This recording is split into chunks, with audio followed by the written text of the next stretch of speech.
Swayam Prabha. Digital India. Educated India.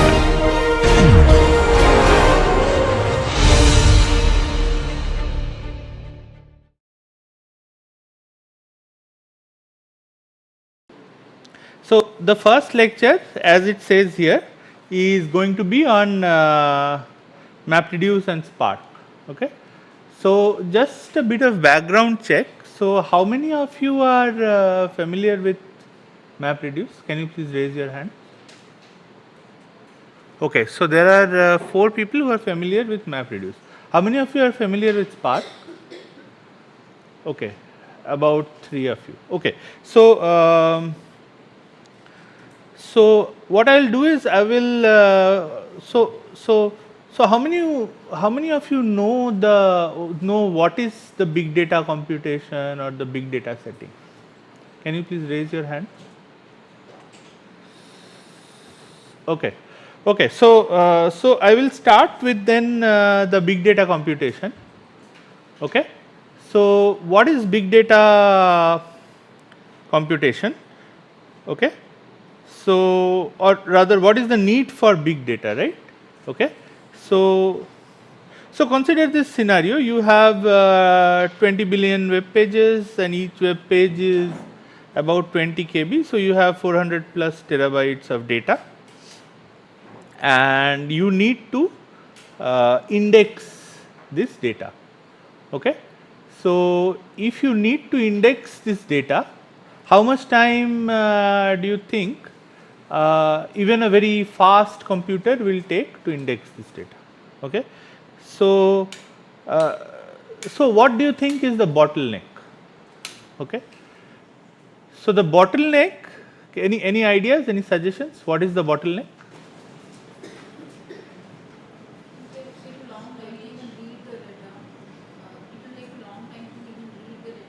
Right. So, the bottleneck is the data transfer from the hard disk. So, the data is stored in a hard disk and the data has to be transferred from the hard disk. So, even if you transfer at 30-35 Mbps, it will take about 4 months just to read this data. Okay. Forget about processing. Okay. So, that is the bottleneck. Okay. So, and this is not a very large data set, this is just 400 terabytes. Now, people are talking about petabytes of data. Okay. So, this is the scenario. Okay. So, how do you solve this problem? What is the solution methodology? So, you could make very fast hard disk, but at some point in time there has to be a bottleneck, right? So, there has to be a bottleneck. So, you can have maybe GBPS. Okay. So, GBPS or let us say if I say something like 300 Mbps. Okay. 300 Mbps is very fast, megabytes per second. 300 megabytes per second means 300, roughly 300 into 10, 3000 Mbps, which is the megabits per second. Okay. Or at least something like 2200 Mbps. Okay. Which is like 2.2 Gbps. Okay. So, so that is a very fast transfer rate. Okay. So, so the thing is, if you use a single channel, okay, it will not work. So, this solution will not work. Okay. So, reading from data and then doing the work will not work.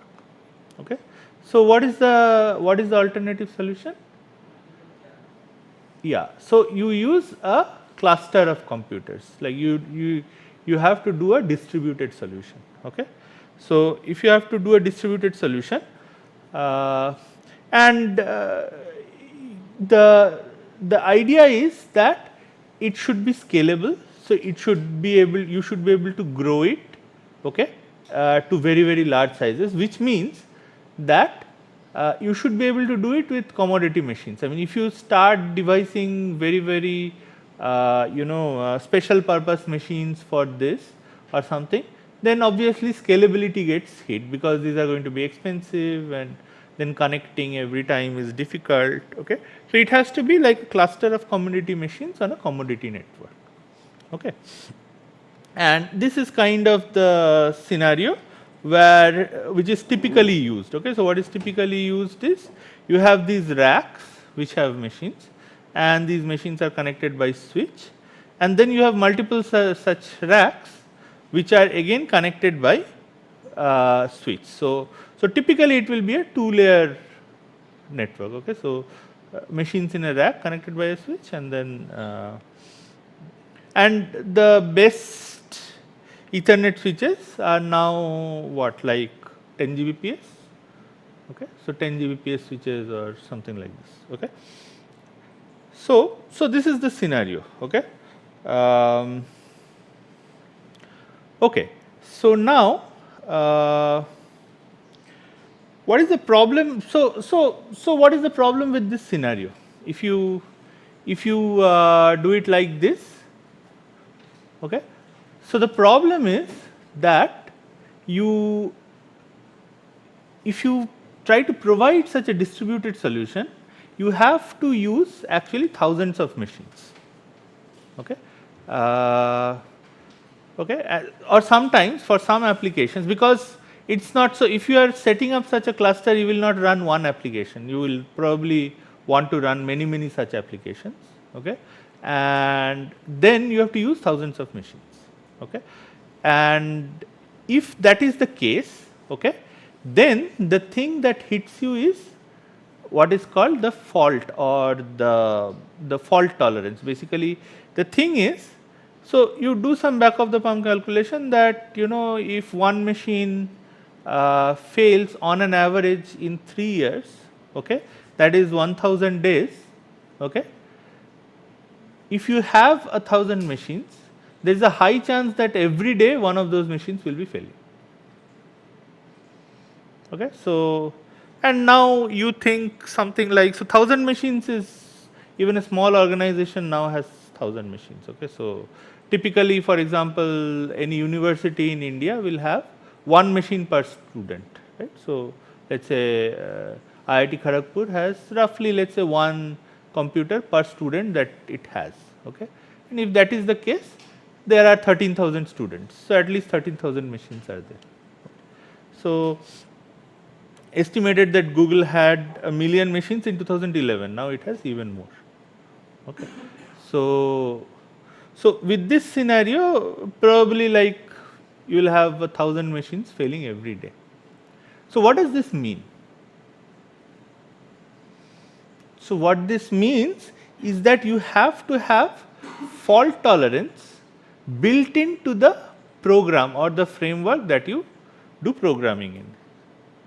Okay, so scalability, fault tolerance, cost effectiveness, ease of use, and flexibility. Okay, so it should be able to, now if you are building such a framework, it should not be for one particular job.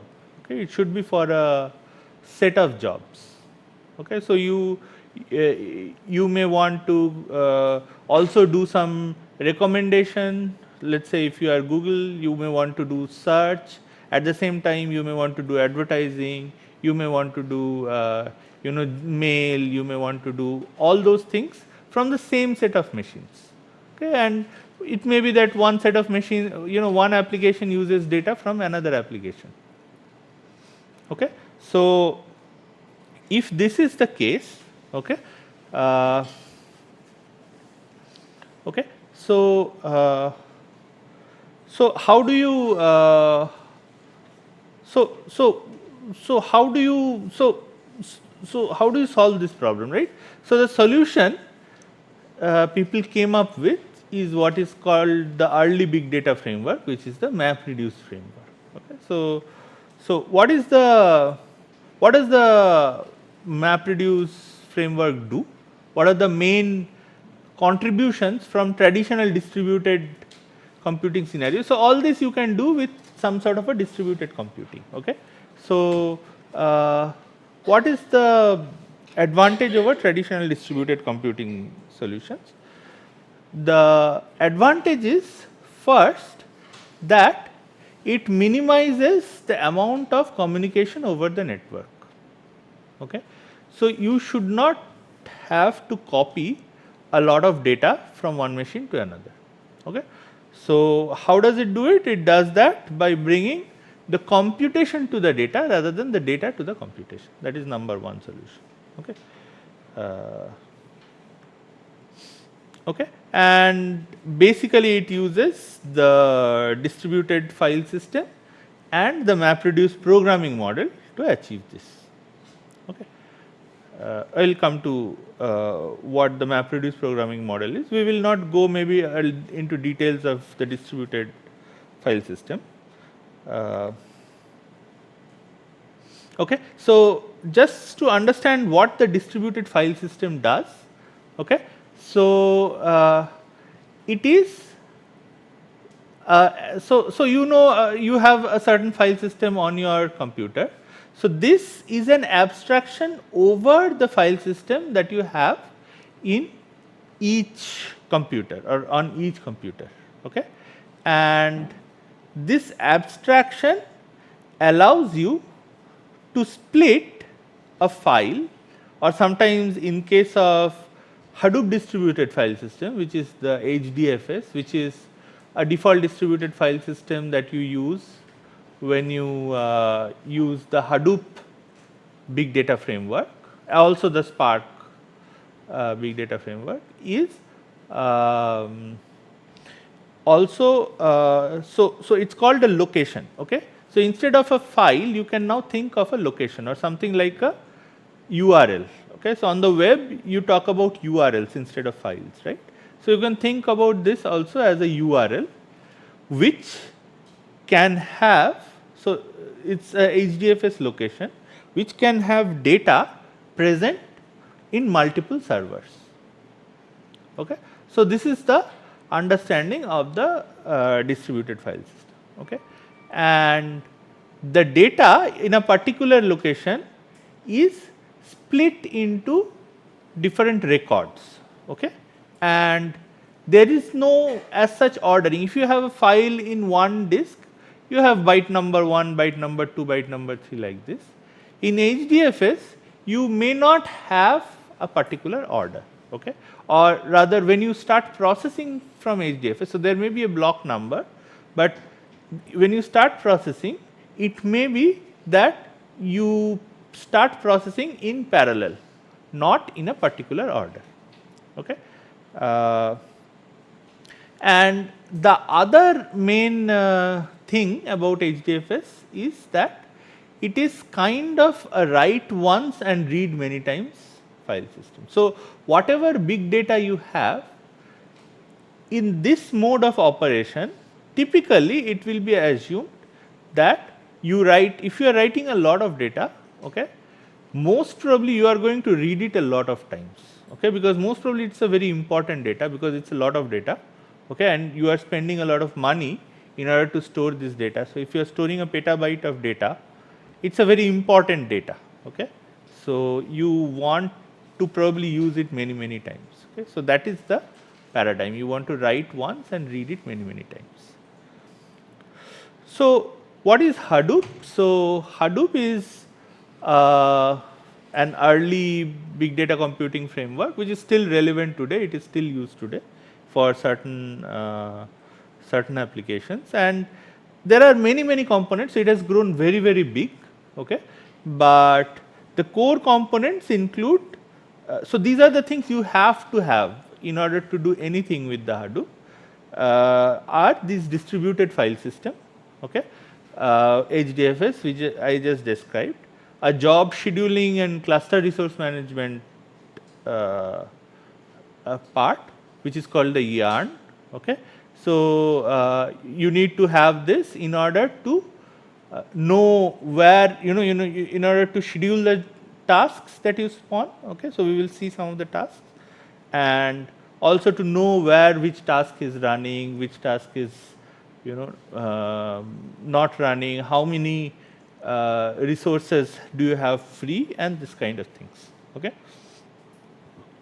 And finally, the MapReduce framework, which is a framework for distributed data processing. So, it is the framework in which the user writes their program in order to express what processing they want to do. Okay. So, this is the thing we will be focusing on most, okay, the programming framework. Okay. So, any questions till now? Okay. Good. So what is MapReduce? So MapReduce. So as I said, there are lot of so as you can understand. So the need is that you have to have a lot of you have to process a lot of data, okay, and you have to process it fast, okay, and in order to do that you have to do this distributed processing, and that brings in a lot of overhead, like you have to have fault tolerance and all these things, which are basically very difficult to code, right. So more than difficult, it's time consuming, okay. You will do some programming today with MapReduce. You will see that even with the MapReduce framework, it is so time consuming to code, okay. So if you have to build a distributed application from scratch, it takes a lot of time because you have to take care of lot of other things, okay. You don't want to do that. You want to focus on the job that you want to do, okay. So what MapReduce does is, so it was proposed by Dean and Ghimawat in 2004, and then there have been lot of good things or lot of improvements over the basic MapReduce framework. One which we will discuss today is the Spark framework, which is kind of very popular, okay. And so the basic MapReduce framework has a very simple idea. It has two phases. One is the map phase and the other is the reduce phase, okay. And these are the two phases that the programmer of the MapReduce can or has to provide, okay. So they have to provide code for what is called the mapper task and what is called the reducer task, okay. And we'll come to why two of them and what happens. And then in between there is a shuffle and short phase. And then you can also chain many of these MapReduce tasks, like you can run a mapper task followed by a reducer task, and then this output of this reducer task can go to another mapper task or another two mapper tasks, and all these things can happen, okay. But we will see that there are better ways of doing this.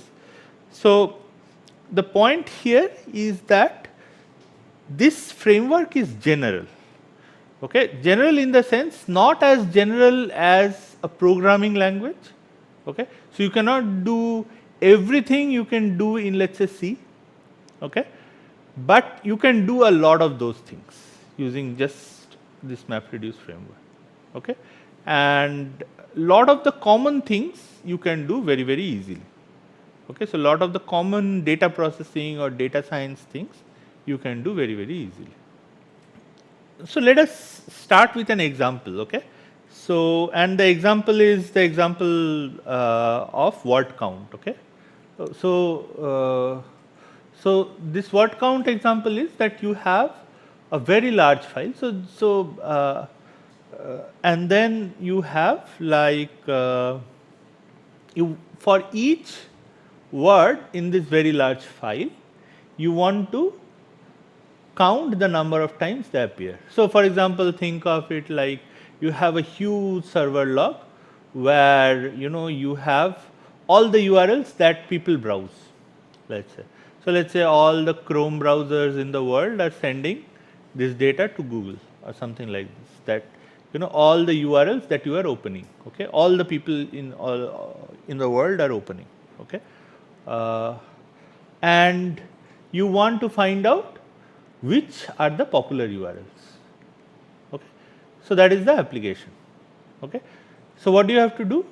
You have this huge file which lists all these URLs, okay. It is split into maybe 1,000 computers, and you want to count the number of times each URL appears in this huge file or in this huge list, okay. And you want a distributed solution for this, okay. So before you go into distributed solution, if you just want to use the Unix tools, what will be your solution? It will be that. So one of the ways of solving, so there could be many ways of solving it, okay. but one of the ways of solving it will be this particular way, where you take this file, let us say doc.txt, and you find out all the words. So, you have a program words which extracts, let us say it takes each line or something as input, and then it extracts each word and it emits each word as a record. Okay. So, the output of words is a long list of words, okay, long list of records, each of which contains one word. Okay. And then you pass it through the Unix utility sort. So, when you pass it to the sort utility, what it does is it sorts this list of records. Okay. So, the records containing the same word appear together. Okay.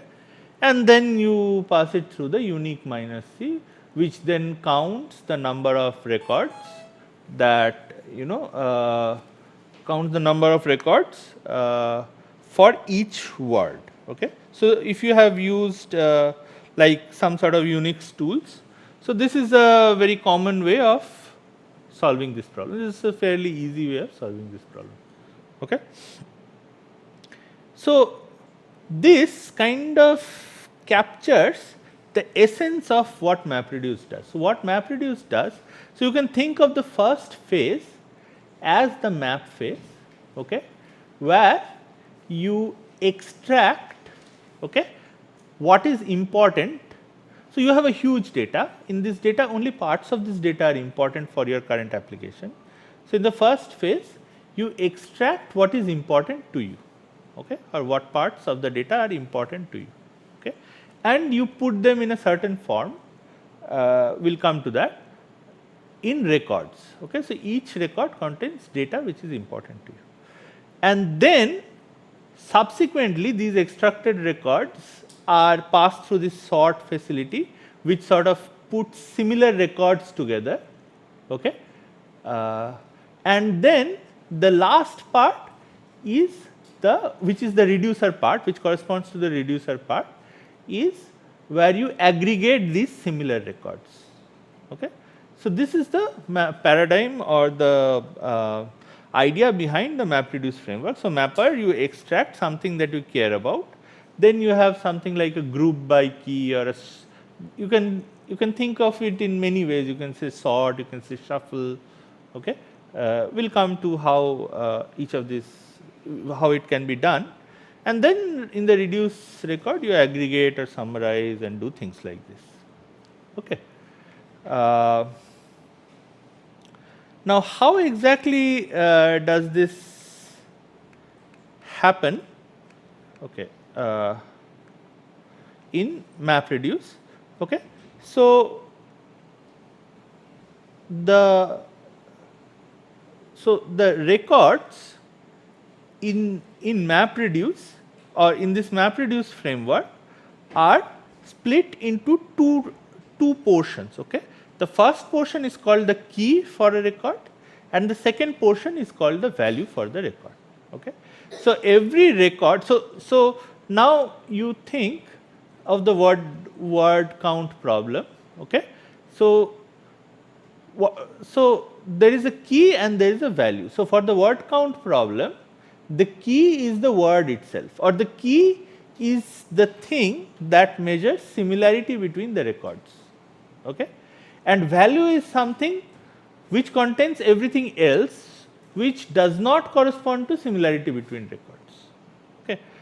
So, for example, in the word count program, the value could be the count of the words in that particular record. Okay. So, for example, if your mapper is reading one line and a particular word appears 2 times in that line, so the key is the word itself, the string containing the word, and the value is the number of times this word has occurred. Okay. Now, this middle stage or the shuffle stage, what it will do, so you can see the purple key, the red key, and all these colored key, right. So, what this shuffle will do is it will bring together all the records having the same key, okay, and it will bunch together the values of those keys. Okay. And this is fed to what is called the reducer. Okay. So, the last phase is the reducer, okay, which takes this key and the values all the values corresponding to that key, and it does some processing. So, so this is the formal definition of the map reduced pair. So, the map takes a key value pair. Okay. Many times the key may be useful, may not be useful, the input key to the mapper. But what is very important is it outputs a key value pair which is k dashed v dashed. Actually, it can output multiple key value pairs for each input record. Okay. So, this is your mapper routine, this is how it goes. Okay. And the reducer routine takes in again a key and a list of values. Okay. In Spark it is somewhat different. In Spark it may take just like a reduce a key and then multiple records containing the same key. Okay. So, but these are small implementation differences. Okay.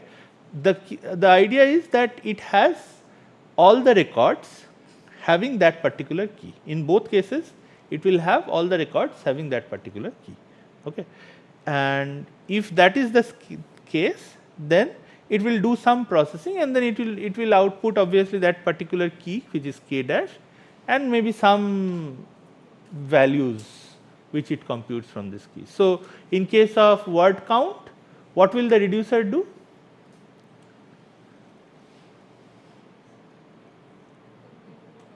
So, first of all, what will be the input for the reducer in case of word count?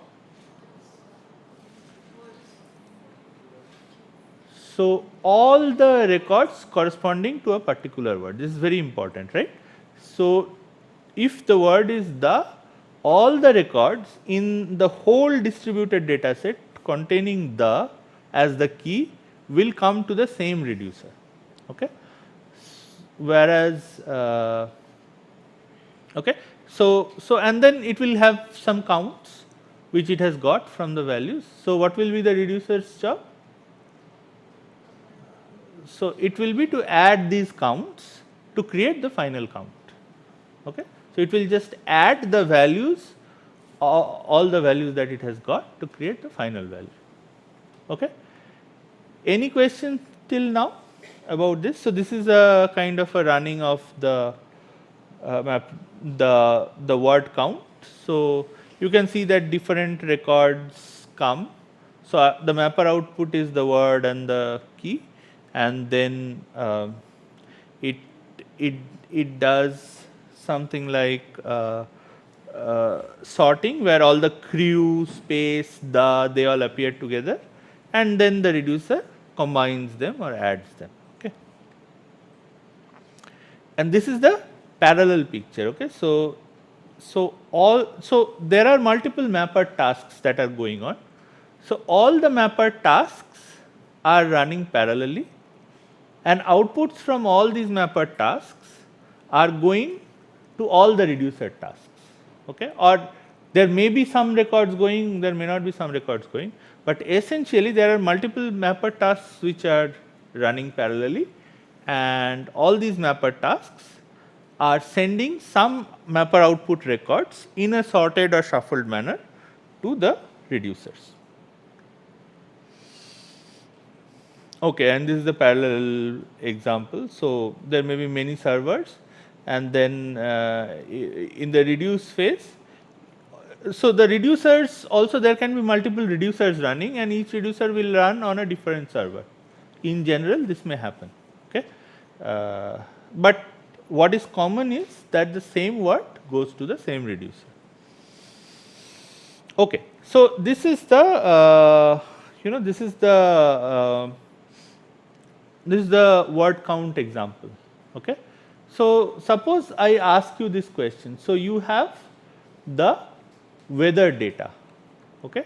So, you have let us say a huge data file which has temperatures for the last century. Okay. Okay. and you want to find out the maximum and minimum temperatures every year. Okay. So, what will be your mapper? So, now you understand, if everything is set up correctly, all you have to do for using just the MapReduce framework is you have to define the mapper task and you have to define the reducer task. Okay. So, the question is, what should be the mapper and what should be the reducer in this case? So, any suggestions? What should be the mapper and what should be the reducer? You don't have access to anything other than records like, let's say, a date. So, what does your record look like? Okay. So, your record looks like a date, like timestamp, let's say, or date. Okay. So, year, month, day, and then maybe time of the day, and then the temperature, and maybe some other data like something like maybe the ID of the weather station that is observing it, maybe the latitude, longitude of that particular weather station, maybe some other data was recorded. All those data is available to you. So, what should your mapper function do?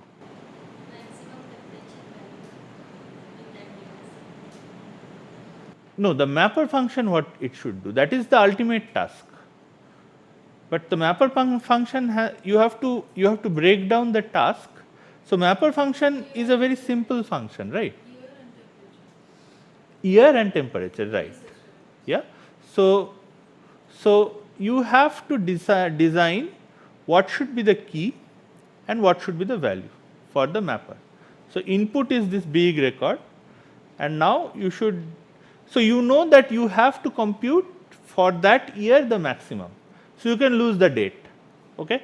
So, all temperature observations corresponding to that year should go to the same reducer. You know this. Okay. So, you just put the year and the temperature. Okay. So, this is your mapper output record, simple. Okay. What should the reducer do?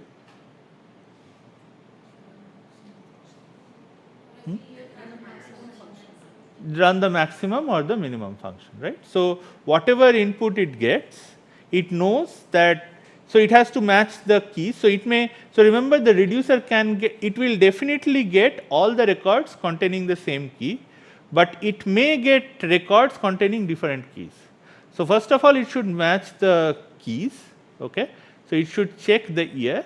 For all the years that it receives, okay, it should just compute the maximum of the values or the minimum of the values, or both, depending on what the desired output is. Clear? So, this is another simple application of MapReduce. Okay. So, in particular, so the Hadoop MapReduce framework produces. So all you have to do, remember, is code this mapper up, which will take 5 minutes, code this reducer up, which will take another 5 minutes, and if you have the MapReduce framework set up, okay, MapReduce framework will provide for everything else. Okay. So, you can just run your program in a distributed manner, fault tolerant manner. You do not have to care where the data is stored, all you have to care is what is the location of the data, okay, or what is the HDFS location of the data, and then MapReduce framework. So, it will figure out automatic parallelization, distribution, fault tolerance, methods of interfacing with HDFS for collocation of computation. Remember that the computation has to go where the data is.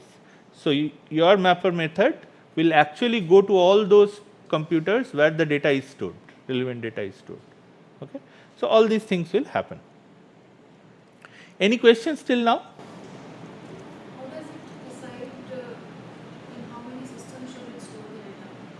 That is, Yeah. Sorry, how does it decide? How many copies? So, the number of copies is just 3. So, for 3, for all, so I did not talk about this, we will come to this when we go into the system of MapReduce. Okay.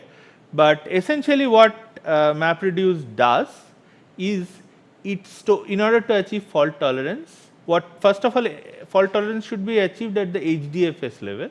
So, what HDFS does is it stores 3 copies of the data. Typically, it first chooses a random node where it wants to store the data.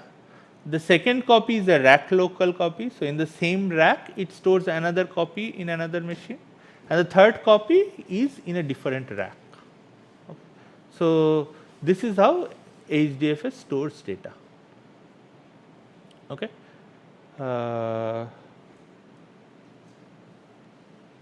And then there is the fault tolerance of the job. So, we will come to all those when we see how MapReduce jobs are executed. Okay. Okay. So, now we go into Spark, which you can think is kind of an advanced version of MapReduce. Okay. So, it can do pretty much everything MapReduce can do, but it can do more things. Okay.